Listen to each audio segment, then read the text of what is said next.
হ্যাঁ, হারুন স্যার এসেছেন। Harun sir please আপনি কন্টিনিউ করেন। আমার আমার কিন্তু আমি পেইড জুম ব্যবহার করি, যেটা আনলিমিটেড টাইম আমাকে দেয়, কিন্তু এখন 40 মিনিটে অফ হয়ে গেল কেন আমি জানি না, কোনো একটা টেকনিক্যাল ফল্ট হবে। একটু প্লিজ আপনি বলছিলেন। জি, আমি আসলে সেটাই যে দুইটা গ্রহের বৈশিষ্ট্যগুলো তুলনা করা, উপাদানগুলো তুলনা করা, এবং অন্যান্য বৈশিষ্ট্য যে ফিজিক্যাল যে বিষয়গুলো আছে, আম, তো সবগুলো তুলনা করে বসবাসযোগ্যতা বা মানে ইত্যাদি। জি জি যে হ্যাঁ। জি জি, তো সেটাকে আমরা বিশ্লেষণ বলতে পারি। ওকে, এক্স্যাক্টলি স্যার, একদম পারফেক্ট বলেছেন। আমি I should clap for sir. একদম পারফেক্ট বলেছেন যে দুইটা গ্রহের মধ্যে যে আমরা কম্পেয়ার কন্ট্রাস্ট করব সেটা। স্যার আপনার কাছে, হারুন স্যার কাছে আমি আরেকটু জানতে চাইবো। সেটা হলো আমরা এখন আলোচনা করছি লেসন প্ল্যানের। আমরা স্টেপ 2-তে আছি, সেটা হচ্ছে অবজেক্টিভ ডিসকাশন। অবজেক্টিভ ডিসকাশন মানে উদ্দেশ্য আলোচনা করা। আমাদের ক্লাসের উদ্দেশ্য, আজকের ক্লাসের উদ্দেশ্য, আলোচনা করতে গিয়ে আমি ব্লুমস ট্যাক্সোনমিতে এসেছি, এসে এখন অ্যানালাইজিং এ আছি। এই যে আমাদের অ্যানালাইজিং বিশ্লেষণের সাথে আমাদের ইয়ার সাথে লেসন প্ল্যানের সাথে কি সম্পর্ক, এটা একটু আপনি বলবেন প্লিজ। মানে আমরা কি এখানে লেসন প্ল্যানের যে উদ্দেশ্যগুলো সম্পর্কে বলবো? জি স্যার, আমরা লেসন প্ল্যানের অবজেক্টিভ ডিসকাশন এই ফেজে আছি, এই স্টেজে আছি, 2 নাম্বার স্টেপ। সেখানে আমরা বলতে পারি যে বুধ গ্রহের বৈশিষ্ট্য বলতে পারবে, বা মঙ্গল গ্রহের বৈশিষ্ট্য বলতে পারবে, এবং আহ, তারা তুলনা করতে পারবে। এরকম আমরা এক্স্যাক্টলি, একটিভ এক্স্যাক্টলি, একটিভ ওয়ার্ডগুলো ব্যবহার করতে পারি আর কি। এক্স্যাক্টলি স্যার, একদম পারফেক্ট বলেছেন, মাশাল্লাহ। সেটা হলো আমরা এমন ওয়ার্ড, এমন শব্দ ব্যবহার করতে হবে যেটা অ্যাক্টিভ, যেটা মানে এটা এরকম হবে, ওরকম এরকম না, আপনি করতে পারবে, তুলনা করতে জি পারবে, স্পেসিফিক তুলনা জি, করতে পারবে, পার্থক্য খুঁজে বের করতে পারবে, শ্রেণীভুক্ত পারবে, হ্যাঁ। করতে পারবে, এরকম জি কথা ব্যবহার করতে হবে আমাদের। কোথায়? অবজেক্টিভ যে আমরা লিখবো লেসন প্ল্যানে, সেখানে। Thank you very much Harun স্যারকে। এরপরে আমরা আসছি মূল্যায়ন। বিশ্লেষণের উপরের ধাপ হলো মূল্যায়ন। মূল্যায়নে আমরা কি করব? মানদণ্ড অনুযায়ী সিদ্ধান্ত নেওয়া। যেমন কি ক্রিয়া ব্যবহার করব, এটা মূল্যায়ন করো, বিচার করো, বিশ্লেষণ করো। এটা অ্যানালাইজিং এর পরের ধাপ। যেমন একটি সামাজিক মিডিয়া ক্যাম্পেইনের কার্যকারিতা বিচার করো, মানে আপনি এতক্ষণ সে বইয়ে যা পড়েছে সেটাকে ইন্ডিপেন্ডেন্টলি একটু ভাবার জন্য, স্বাধীনভাবে ভাবার জন্য আপনি তাকে সুযোগ করে দেবেন, যে তোমার উপরে ছেড়ে দিলাম, যে তুমি এটাকে ইভালুয়েট করো। ওদের যে এখানে যে ওরা বলছে, যে ধরেন ট্যুরিজম, ইকো ট্যুরিজম সম্পর্কে লিখেছে, যে পরিবেশ বান্ধব ট্যুরিজম। তো পরিবেশ বান্ধব ট্যুরিজম এখানে ওরা যে গাইডলাইনটা দিয়েছে, এটার সাথে কি তুমি একমত?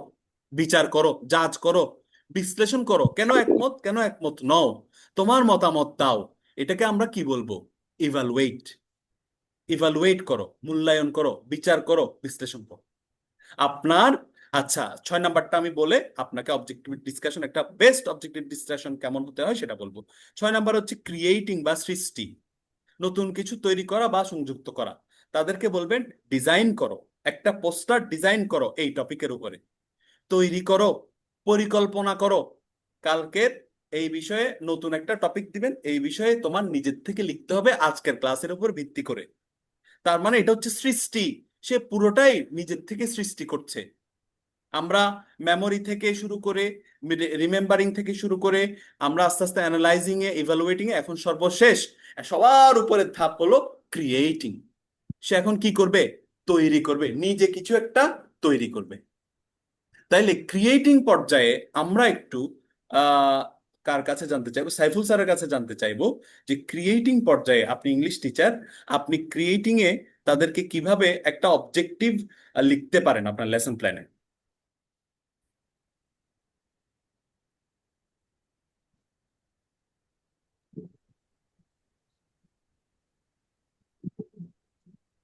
কোন একটা টপিকে আপনি ক্রিয়েট করতে বলবেন তাদেরকে।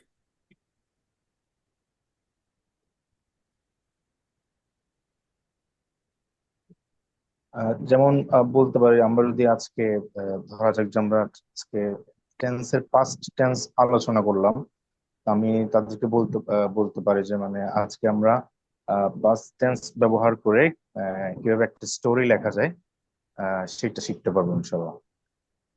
ওকে, ওকে, তাহলে আপনি এটা এভাবে লিখবেন যে right, we will be able to write এই story using the past tense.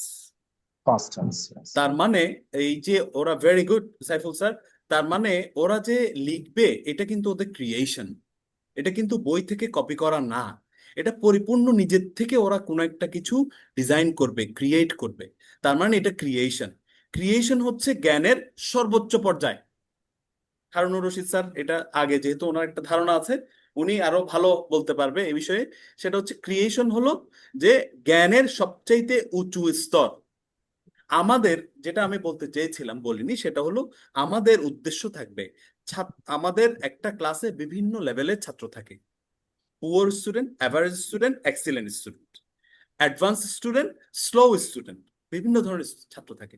আমরা সবাইকে এঙ্গেজ করা যায় এমন একটা লেসন প্ল্যান আমার হতে হবে, যেখানে প্রত্যেকে মনে করবে আমি স্টার। যেমন একদম পুয়ার স্টুডেন্টের জন্য ও স্টার বানানোর জন্য ওকে কি, কোনটা দিব হারুন স্যার? ওর জন্য আমার অবজেক্টিভে আমি কি দিব? ওর একটা, জন্য সাধারণ জ্ঞানমূলক মানে মনে করার কোন একটা তথ্য মনে এক্স্যাক্টলি করা, বলতে পারা, এক্স্যাক্টলি এক্স্যাক্টলি চিনতে রাইট, পারা, পারফেক্ট এরকম পারফেক্ট বিষয়। পারফেক্ট। যে তাকে আমি রিমেম্বারিং স্তরের কিছু একটা দিব, আন্ডারস্ট্যান্ডিং স্তরের কিছু একটা দিব। আমার অবজেক্টিভ অবশ্যই প্রত্যেকটা ছাত্রকে টাচ করে, প্রত্যেকটা ছাত্রকে একটা পরিবর্তন আনে ছাত্রের মধ্যে, সেরকম হতে হবে। অবজেক্টিভ একাধিক হতে পারে, অবজেক্টিভ একটা হতে হবে কথা নাই। অতএব আপনার অবজেক্টিভটা, আপনি দুই তিনটা অবজেক্টিভ, চারটা অবজেক্টিভ আপনি লিখবেন। অবজেক্টিভ গুলো কি হবে? প্রত্যেকটা ছাত্র এঙ্গেজ থাকবে, নিজেকে স্টার মনে করবে, এমন একটা অবজেক্টিভ আপনার হতে হবে। আপনি সেখানে ক্রিয়েশন থাকবে, ইভালুয়েশন থাকবে, অ্যানালাইসিস থাকবে, পাশাপাশি রিমেম্বারিং, আন্ডারস্ট্যান্ডিং এগুলোও থাকবে। ননি স্যার ক্লিয়ার? শামীম স্যার, আমি পরবর্তী ধাপে চলে যাচ্ছি। শামীম স্যার, ননি স্যার কিছু বলছেন না? এই ব্যাপারগুলো কি clear? Yes, sir, sir. Yes, ওকে জি sir. জি স্যার। ওকে ওকে। জি স্যার। আমরা ব্লুমস ট্যাক্সোনমি ও পাঠ পরিকল্পনা, পাঠের উদ্দেশ্যগুলোর মধ্যে বিভিন্ন স্তরের চিন্তা নিশ্চিত করতে ব্লুমস ট্যাক্সোনমি ব্যবহার করা হয়ে থাকে। কার্যকলাপ ডিজাইন, আমি আগেই বলেছি, কার্যকলাপ ডিজাইন থেকে শুরু করে একদম অ্যাসেসমেন্ট, পরীক্ষা নেওয়া পর্যন্ত প্রত্যেকটা স্তরে আমাদের ব্লুমস ট্যাক্সোনমির প্রয়োজন হয়। ছাত্রদের বুদ্ধির স্তরের সঙ্গে মিল রেখে কার্যকলাপ ডিজাইন করতে হয়। ইতিহাসের, যেমন ইতিহাসের পাঠের জন্য আমরা এখানে একটু দেখি, যারা বিজিএস নেন, যেখানে হিস্ট্রি পড়ান, তাদের জন্য এখানে দেখেন মনে রাখা, রিমেম্বারিং, বোঝা, আন্ডারস্ট্যান্ডিং, বিশ্লেষণ, অ্যানালাইজিং, মূল্যায়ন, ইভালুয়েশন, সৃষ্টি, ক্রিয়েশন, এই যে পাঁচটা ছয়টা স্তর, এখানে কোনটাতে কি আছে দেখেন। গুরুত্বপূর্ণ তারিখগুলো মনে করা, বোঝা কি হবে? ঐতিহাসিক ঘটনা গুরুত্ব ব্যাখ্যা করতে পারা। বিশ্লেষণ কি হবে? দুটি ঐতিহাসিক ঘটনার মধ্যে সময়ের মধ্যে তুলনা করতে পারবে। মূল্যায়ন করবে, একজন ঐতিহাসিক ব্যক্তির কাজের বিশ্লেষণ করবে।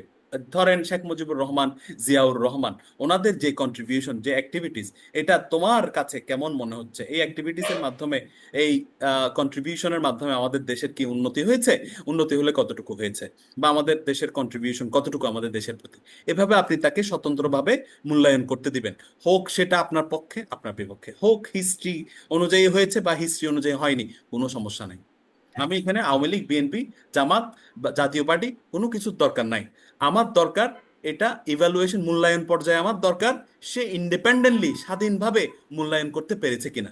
আমি মনে মনে বিএনপি সাপোর্টার, সে আওয়ামী লীগের পক্ষে মূল্যায়ন করেছে, তালি দিব আমি। আমি মনে মনে জামাত সাপোর্টার, সে আওয়ামী লীগের পক্ষে করেছে, আমি মনে মনে আওয়ামী লীগ সাপোর্টার, সে বিএনপির পক্ষে করেছে, জামাতের পক্ষে, জামাত এই দেশের স্বাধীনতায় অনেক অবদান রেখেছে, সে লিখেছে, কোনো সমস্যা নেই। এটা তাকে মূল্যায়ন, সেলফ, নিজে নিজে একটা ইভালুয়েট করার জন্য তাকে সেই ইন্ডিপেন্ডেন্স দিতে হবে। সৃষ্টি, সৃষ্টি, সে একটি ঐতিহাসিক প্রদর্শনী ডিজাইন করবে। একটা পোস্টারে সে একটা ঐতিহাসিক ঘটনাকে এনে একটা পোস্টার ডিজাইন করবে, এটা তার সৃষ্টি। ব্লুমস ট্যাক্সোনমি ও মূল্যায়ন, মূল্যায়নে আমরা কিভাবে অ্যাসেসমেন্ট তৈরি করব, সেখানে একটা গাইডলাইন এখানে দেওয়া আছে। যেমন মনে রাখা স্তর, এটা নিম্ন স্তর, মনে রাখা এবং বোঝা। উচ্চ স্তর হচ্ছে প্রয়োগ, বিশ্লেষণ, মূল্যায়ন, সৃষ্টি। মনে রাখা স্তরে হচ্ছে প্রশ্ন কিরকম হবে, আমি এটা অ্যাসেসমেন্টে ডিটেল বলবো। প্রশ্ন হবে এটা এটা কি, ওটার নাম কি, ওইটা কত সালে, এগুলো। আর মূল্যায়ন বা সৃষ্টি হলো ওপেন এন্ডেড প্রশ্ন, এক একজনের উত্তর এক এক রকম হবে। এটা হচ্ছে উঁচু স্তরের, এক একজনের মূল্যায়ন, এক একজনের ক্রিয়েশন, এক একজনের বিশ্লেষণ এক এক রকম হবে। এটা হচ্ছে উঁচু স্তরের, সেটাই আমাদের চাহিদা, সেটাই আমরা চাই। উঁচু স্তরের জ্ঞান অর্জন যখন হবে, তখন আমি মনে করব আমার ক্লাসটা একটা অ্যাডভান্স লেভেলের ক্লাস হয়েছে। ব্লুমস ট্যাক্সোনমি এখানে শেষ। আমাদের আচ্ছা, আলমগীর স্যারের একটা জরুরি মিটিং আছে, উনি চলে গেছেন, আমাকে আগে থেকে বলেছেন অবশ্য। ঠিক আছে, অসুবিধা নেই, আমরা আবার ডিজাইনিং লেসন প্ল্যানে চলে আসি। অবজেক্টিভ ডিসকাশন আমাদের মোটামুটি শেষ, আমরা স্টেপ 3-তে যাব। এতটুকু তো আমরা বুঝেছি, ঠিক না? জি স্যার। আমরা আরেকটা হয় কি, আমরা ক্লাসে যখন জিজ্ঞেস করি তোমরা বুঝেছো, ওই ঠিক ঠিক প্রতিদিন যে কি বলে প্রীতম চন্ডল যে সবচাইতে ভালো ছাত্র সেই বলে স্যার বুঝেছি, রহিম সে ভালো ছাত্র সেই বলে স্যার স্যার বুঝেছি, করিম যে ভালো ছাত্র সেই বলে। কিন্তু এই দুই একজন বললে আমরা বলি যে পুরো, আমরা মনে করি পুরো ক্লাস মনে হয় বুঝে গেছে। সেটা হলে চলবে না, আমার পুরো ক্লাস বুঝেছে কিনা আমাকে এনশিওর করতে হবে। ওই যে শয়তানের হাড্ডি যে পেছনে বসে থাকে, সে ক্লাসটা ফলো করেছে কিনা, সে ক্লাসটা বুঝেছে কিনা, কিছুটা হলেও তার জ্ঞান আহরণ হয়েছে কিনা, 30%, 40%, 50%, সেটা আমাকে এনশিওর করতে হবে। হেঁটে হেঁটে বসা যাবে না ক্লাসে কোনোভাবে। হেঁটে হেঁটে হেঁটে হেঁটে ছাত্রদের কাছে গিয়ে গিয়ে তাদের যে একটু ডিস্টার্ব করতে চাচ্ছে তার কাছে চলে যাব, কিছু বলবো না তাকে, তার কাছে গেলেই হয়ে যাবে। অনেক সময় চোখাচোখে তাকালেও হয়ে যায়। আচ্ছা, স্টেপ 3, ইনস্ট্রাকশন ও মডেলিং। আমি একটু আহ্বান করব আমাদের শামীম স্যারকে এটা পড়ার জন্য, একটু পড়েন স্যার, ইনস্ট্রাকশন ও মডেলিং, এটা হচ্ছে স্টেপ 3। উদ্দেশ্য যে স্কিল বা কনসেপ্ট আপনি শেখাতে চাচ্ছেন তা প্রদর্শন করুন। সরাসরি নির্দেশনা, স্কিলটি স্পষ্ট করে ব্যাখ্যা করুন। মডেলিং, এটি কিভাবে ধাপে ধাপে করা হয় তা দেখান। ভিজুয়াল এইডস, উদাহরণ বা রিয়েলিয়া ব্যবহার করুন। যেমন যেমন শিক্ষক একটি বৈজ্ঞানিক পরীক্ষার মডেলিং করেন যাতে সঠিক প্রক্রিয়া ও উপকরণ ব্যবহার দেখানো হয়। পরে শিক্ষার্থীদের জোড়ায় কাজ করে পরীক্ষার পর্যায়গুলো অনুকরণ করে। ওকে, এখন ইনস্ট্রাকশন অ্যান্ড মডেলিং খুবই গুরুত্বপূর্ণ একটা ধাপ।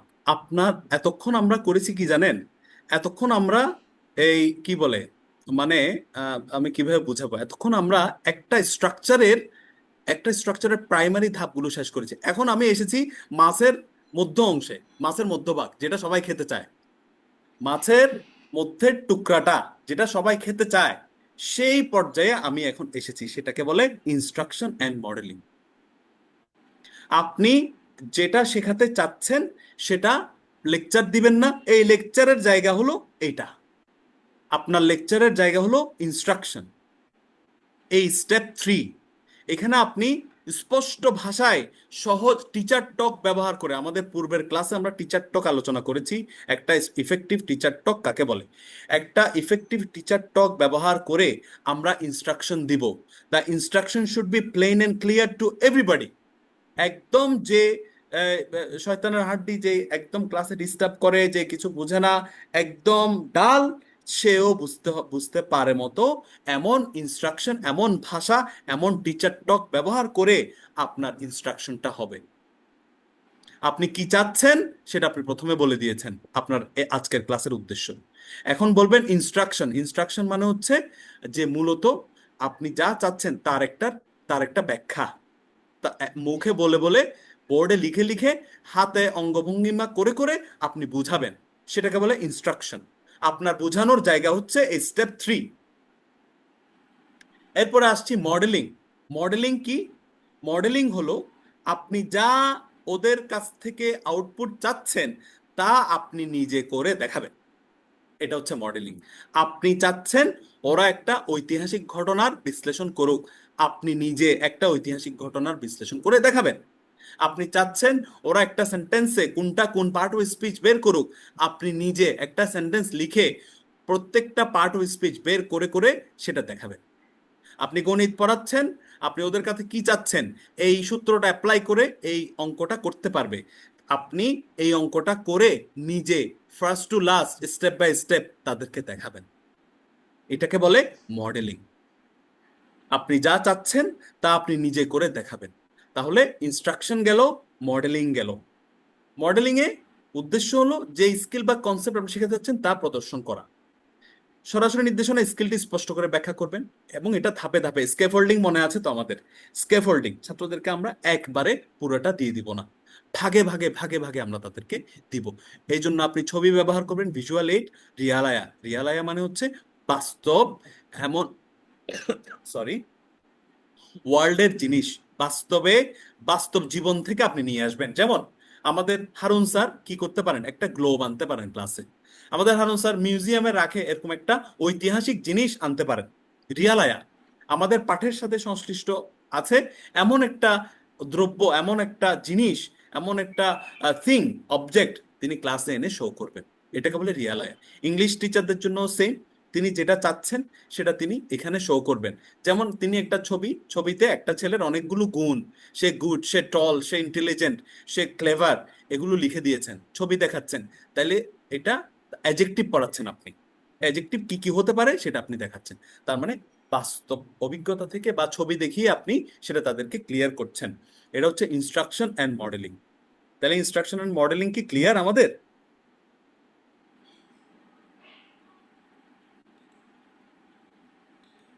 ইনস্ট্রাকশন এন্ড মডেলিং এর ব্যাপারে আমি একটু ননি স্যারের কাছে যাব। ননি স্যার আমাদেরকে একটু বলবেন ইনস্ট্রাকশন এন্ড মডেলিং যা আপনি বুঝেছেন।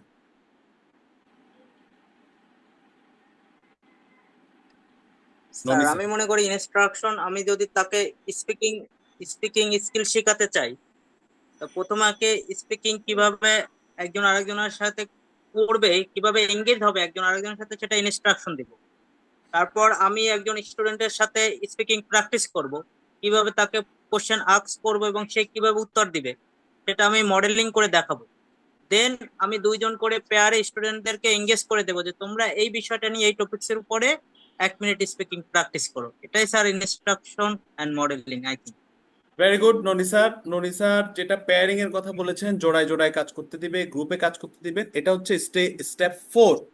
এই যে এটা, বাকিটা ঠিক আছে, বাকিগুলো ঠিক আছে। এটা হচ্ছে স্টেপ 4। স্টেপ 4 হচ্ছে guided practice and less guided practice.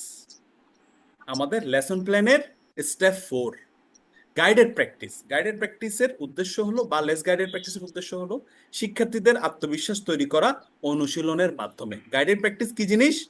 শিক্ষক সহায়তায় একত্রে ক্লাসে অনুশীলন করা। টিচার প্রত্যেকটা কাজে তাদেরকে হেল্প করবেন, সেন্টেন্স মেকিং এ, উত্তর লেখায়, কোনো একটা ঐতিহাসিক ঘটনা ব্যাখ্যা করায়, জীববৈচিত্র্য ব্যাখ্যা করায়, যে কোনো কিছুতে তিনি প্রতিটা স্টুডেন্টকে সাহায্য করবেন। শিক্ষকের সাহায্য নিয়ে নিয়ে একটা স্টুডেন্ট তার কাজটা, তার যেটা ক্লাস ওয়ার্ক দেওয়া হয়েছে সেটা সে শেষ করবে। এটাকে বলে গাইডেড প্র্যাকটিস। শিক্ষার্থীদের সফল হতে সাহায্য করতে স্ক্যাফোল্ডিং ব্যবহার করা। স্ক্যাফোল্ডিং আমি আগেও বলেছিলাম, স্টেপ বাই স্টেপ কাজ করার মাধ্যমে ছাত্রদেরকে শেখানো, সেটা হচ্ছে স্ক্যাফোল্ডিং। লেস গাইডেড প্র্যাকটিস কি, যেটা ননি স্যার বলেছেন, সেটা হচ্ছে ধীরে ধীরে শিক্ষক সহায়তা কমিয়ে আনবেন।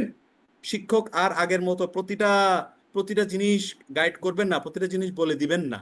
এখন তিনি জোড়া তৈরি করে দিবেন, ছোট গ্রুপ তৈরি করে দিবেন, যেখানে তারা স্বতন্ত্রভাবে চেষ্টা করবে, একটা প্রবলেম সলভ করতে চেষ্টা করবে।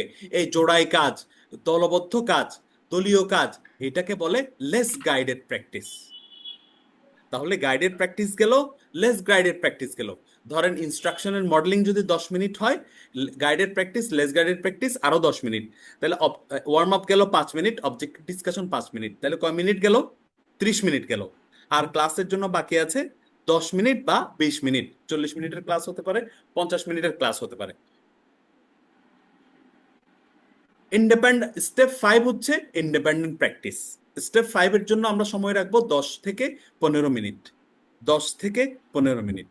ইন্ডিপেন্ডেন্ট প্র্যাকটিস কি? এটা হচ্ছে স্টেপ 5, আমাদের লেসন প্ল্যানের শেষ অংশ। ইন্ডিপেন্ডেন্ট প্র্যাকটিসের উদ্দেশ্য হলো শিক্ষার্থীদের এককভাবে শিখন প্রয়োগের সুযোগ দেওয়া। এমন কাজ অ্যাসাইন করুন যা শিক্ষার্থীদের স্বতন্ত্রভাবে দক্ষতা প্র্যাকটিস করার সুযোগ দেয়। যেমন শিক্ষার্থীদের বাংলাদেশ ও বিশ্ব পরিচয় বই থেকে বাংলাদেশের ইতিহাসের গুরুত্বপূর্ণ ঘটনাগুলি চিহ্নিত করতে বলুন এবং সেগুলোর গুরুত্ব ব্যাখ্যা করতে বলুন। কাজটি শিক্ষার্থীদের দক্ষতার স্তরের সাথে মিলিয়ে করুন। আপনার শিক্ষার্থীরা বেশিরভাগ কোন স্তরে আছে সেই অনুযায়ী আপনি এখন ইন্ডিপেন্ডেন্ট প্র্যাকটিস মানে কি, তাকে এখন আপনিও সাহায্য করবেন না, গাইডেড প্র্যাকটিসও হবে না, as a teacher less guided প্র্যাকটিসও হবে না, সে দলীয়ভাবেও কাজ করবে না, এখন সে কি করবে? Individual work, independent practice. এখন সে স্বাধীনভাবে একটা জিনিস বুঝেছে কিনা সেটা সে শো করবে পুরো ক্লাসের সামনে বা আপনার সামনে। আপনাকে সে এটা বুঝ দিতে হবে যে সে এই টপিকটা বুঝে গেছে, আপনি কোনো ধরনের তাকে হেল্প করা ছাড়াই, তার বন্ধুরা তাকে হেল্প করা ছাড়াই। এটাকে বলে ইন্ডিপেন্ডেন্ট প্র্যাকটিস। যেমন আমি এখানে উদাহরণ দিয়েছি, কোনো একটা ইতিহাসের কোনো একটা গুরুত্বপূর্ণ ঘটনা সে বের করবে, সেটা বের করে সে নিজে নিজে সেটা ব্যাখ্যা দিবে। ইংলিশ টিচারদের জন্য এরকম হতে পারে যে তাকে এখন আপনি 2 মিনিটের একটা বক্তব্য দিতে বলবেন স্পিকিং প্র্যাকটিস করার জন্য, কোন একটা টপিক নির্ধারণ করে দিলেন বা তাকে বললেন তুমি একটা টপিকের উপরে 2 মিনিট বলবে। আপনি ও বলার ফাঁকে কোনো ধরনের কারেকশন করবেন না, কোনো ধরনের হেল্প করবেন না, আর কোনো বন্ধু বান্ধব হেল্প করতে পারবে না। এটাকে বলে ইন্ডিপেন্ডেন্ট প্র্যাকটিস। ইন্ডিপেন্ডেন্ট প্র্যাকটিস আর অ্যাসেসমেন্ট বা টেস্ট প্রায় কাছাকাছি। আপনি তাদেরকে একটা প্যারাগ্রাফ লিখতে দিলেন 10 লাইনের, আপনি বললেন এখন ইন্ডিভিজুয়ালি তোমরা সবাই একাকীভাবে, কেউ কারো হেল্প না নিয়ে, আমিও হেল্প করব না, নিজে নিজে একটা প্যারাগ্রাফ লিখবে 10 লাইনের। এটাকে বলে ইন্ডিপেন্ডেন্ট প্র্যাকটিস। এজন্য সম্পূর্ণ কাজগুলো পর্যালোচনা করে আন্ডারস্ট্যান্ডিং দৃঢ় করুন। অ্যাডভান্স শিক্ষার্থীদের জন্য পরবর্তী কার্যকলাপ বা সৃজনশীল কাজের প্রস্তাব দিন।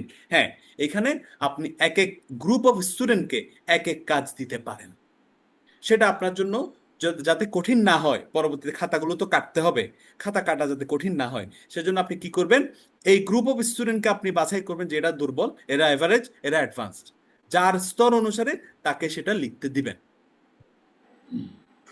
তো এখন এটা হচ্ছে ইন্ডিপেন্ডেন্ট প্র্যাকটিস। ইন্ডিপেন্ডেন্ট প্র্যাকটিস সম্পর্কে আমরা একটু জানতে চাইবো হারুন স্যারের কাছে। হারুন স্যার, একটু ইন্ডিপেন্ডেন্ট প্র্যাকটিস সম্পর্কে বলুন। স্যার, ইন্ডিপেন্ডেন্ট প্র্যাকটিস আমি যেটুকু বুঝলাম সেটা হলো, অর্থাৎ আমাদের পুরো লেসনের শেষে সে কতটা অ্যাক্টিভ হলো, কতটা সে সক্ষম হলো, এই বিষয়টা আমরা অ্যাসেসমেন্ট করে যাচাই জানতে করব, পারবো। রাইট। আমি যেভাবে বললেন যে তাকে কিছু একটা করতে দেওয়া, একটা ছোট পরীক্ষা নেওয়া, হ্যাঁ, একটা কোনো কিছুর বর্ণনা লিখতে দেওয়া, এটা সে কতটা পারছে সেটাকেই আমরা বলবো ইন্ডিপেন্ডেন্ট প্র্যাকটিস। এক্স্যাক্টলি। আমি কি ঠিক আমাদের বলেছি? Thank you very much Harun sir. Saiful স্যারের কাছে একটু জানতে চাইবো ইন্ডিপেন্ডেন্ট প্র্যাকটিস সম্পর্কে।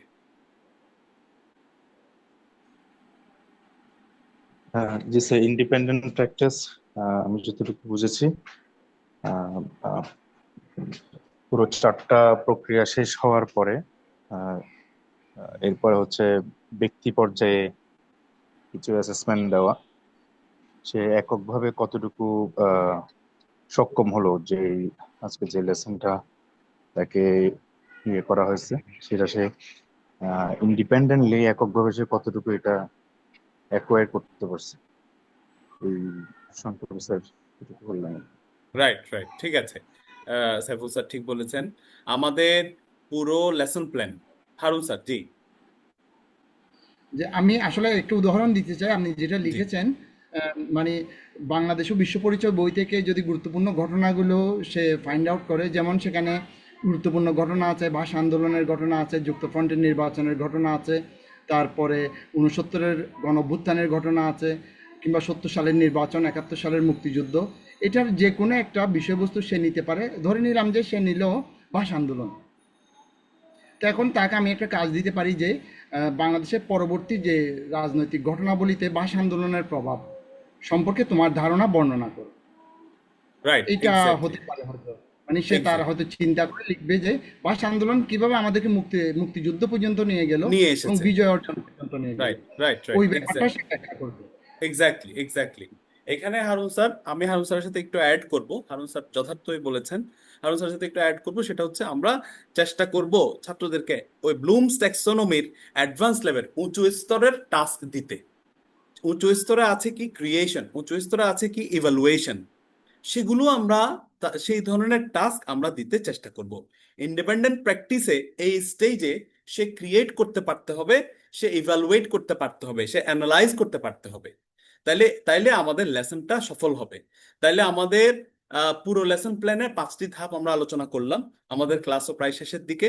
আমরা 5টি ধাপে আমাদের লেসন প্ল্যান শেষ করব এবং আমাদের ফার্স্ট টু লাস্ট একদম ওয়ার্ম আপ থেকে শুরু করে ইন্ডিপেন্ডেন্ট প্র্যাকটিস পর্যন্ত, যাতে আমাদের লেসন প্ল্যান অবজেক্টিভ পর্যন্ত আমাদের লেসন প্ল্যানটা আমাদের যেই সিলেবাস, কারিকুলাম এবং আমাদের ক্লাসের অবজেক্টিভ যেটা আমি বলেছি সেটার সাথে যাতে পুরোপুরি অ্যালাইন হয়, পুরোপুরি সামঞ্জস্যপূর্ণ হয়। আমার অবজেক্টিভ লিখেছি একটা, আমার ক্লাস গিয়েছে আরেকদিকে। আমি ক্লাসে ইনস্ট্রাকশন দিয়েছি, মডেলিং করেছি এক প্যারাগ্রাফ রাইটিং এর, লিখতে দিয়েছি এসে রাইটিং, হবে না। ইন্ডিপেন্ডেন্ট প্র্যাকটিসে দিয়েছি এসে রাইটিং, আমি পড়িয়েছি একটা জিনিস, আমি কাজ করতে দিয়েছি আরেকটা, পড়িয়েছি a প্লাস বি হোল স্কয়ারের সূত্র দিয়ে কিভাবে এই ম্যাথটা সলভ করব, আর আমি তাকে দিয়ে দিয়েছি a কিউব প্লাস বি কিউবের সূত্র দিয়ে সলভ করা, হবে না, এটা হলো না। আপনার আপনার ওয়ার্ম আপ, অবজেক্টিভ ডিসকাশন, আপনার ক্লাসে যেটা অবজেক্টিভ সেটার উপরে ইনস্ট্রাকশন হবে, সেটার উপরে মডেলিং হবে, সেটার উপরে লেস গাইডেড প্র্যাকটিস, সেটার উপরে গাইডেড প্র্যাকটিস, সেটার উপরে ইন্ডিপেন্ডেন্ট প্র্যাকটিস। তার মানে পুরো জিনিসটা একটা সামঞ্জস্যপূর্ণ জিনিস হতে হবে। হ্যাঁ, আপনি বলতে পারেন ওকে প্লাস বি হোল স্কয়ারের সূত্র আমি আমি পড়িয়েছি, ওকে কি আমি এ প্লাস বি হোল স্কয়ারের সূত্র দিয়েই করতে দিব? হ্যাঁ, অন্য প্রকারের একটা প্রবলেম সলভ করতে দিবেন। যেমন হারুন স্যার বলেছেন যে হারুন স্যার একটা যথার্থ উদাহরণ দিয়েছেন যে আমরা এতক্ষণ বিভিন্ন ধরনের গুরুত্বপূর্ণ ঘটনা পড়েছি ইতিহাস বইয়ে, বাংলাদেশ ও বিশ্ব পরিচয় বইয়ে। এখন আমি যে কোনো একটা গুরুত্বপূর্ণ ঘটনা বাছাই করে, যেটা আমি ক্লাসে ওইটা নিয়ে পুরোপুরি ব্যাখ্যা দিইনি, কিন্তু সেটার মতো ব্যাখ্যা দিয়েছি অন্য ঘটনা, তাইলে এখন আমি কি করছি, তার ইন্টেলেক্ট, তার আন্ডারস্ট্যান্ডিংটা আমি যাচাই করছি অন্য ধরনের ঘটনা তাকে দেওয়ার মাধ্যমে। এটা সামঞ্জস্যপূর্ণ হয়েছে। কিন্তু অসামঞ্জস্য হতো কি, আমি পড়িয়েছি বাংলাদেশের ইতিহাস, আমি ওকে দিয়েছি এই আপনার ধরেন ভূগোল থেকে কোনো একটা জিনিস ব্যাখ্যা করার জন্য, আমি দিয়েছি বাংলাদেশের অবস্থান অবস্থান বিশ্ব বিশ্ব ব্রহ্মাণ্ডে বাংলাদেশের অবস্থানের গুরুত্ব ব্যাখ্যা করো, হলো না, অসামঞ্জস্য হলো। আমার ক্লাসের অবজেক্টিভের সাথে আমার guided practice, less guided practice, independent practice সব একই লাইনে হতে হবে, একই সারিতে পড়তে হবে, তাইলে আমার লেসন প্ল্যানটা একটা ইফেক্টিভ লেসন প্ল্যান হবে। আমি আপনাদেরকে কিছু হ্যান্ডআউট পিডিএফ আকারে দিয়ে দিব আজকে। আমার মনে হয় এই এই মডিউলটার সবচেয়ে বেশি হ্যান্ডআউট পিডিএফ আপনারা পাবেন। আশা করব সেগুলো গুরুত্ব সহকারে পড়ে আপনারা সেগুলোর উপর নোট লিখে আগামী ক্লাসে হোমওয়ার্ক হিসেবে জমা দিবেন, আর হচ্ছে সেগুলো বাস্তব জীবনে ক্লাসে কাজে লাগাবেন। তো আমাদের ক্লাস প্রায় শেষের দিকে, আমি ক্লোজ করব। এর আগে আপনাদের কোনো প্রশ্ন, কোনো মতামত থাকলে বলতে পারেন। স্যার একটা ফরম্যাটের কথা বলেছিলেন, জি, হ্যাঁ, আমি ফরম্যাটটাও দিয়ে দেবো। Lesson format, plan. হ্যাঁ, লেসন প্ল্যানের একটা ফরম্যাট আছে, আমি সেটা দিয়ে দেবো। সেটা অ্যারিজোনা স্টেট ইউনিভার্সিটির একটা ফরম্যাট, ওনারা যেভাবে লেসন প্ল্যান করেন সেই সেই লেসন প্ল্যানটাই আমার কাছে আছে, সেটা আমি গ্রুপে দিয়ে দেবো। ইনশাআল্লাহ। আর কারো কোনো প্রশ্ন বা মতামত থাকলে বলতে পারেন, না হয় আমরা ক্লোজ করবো আজকে।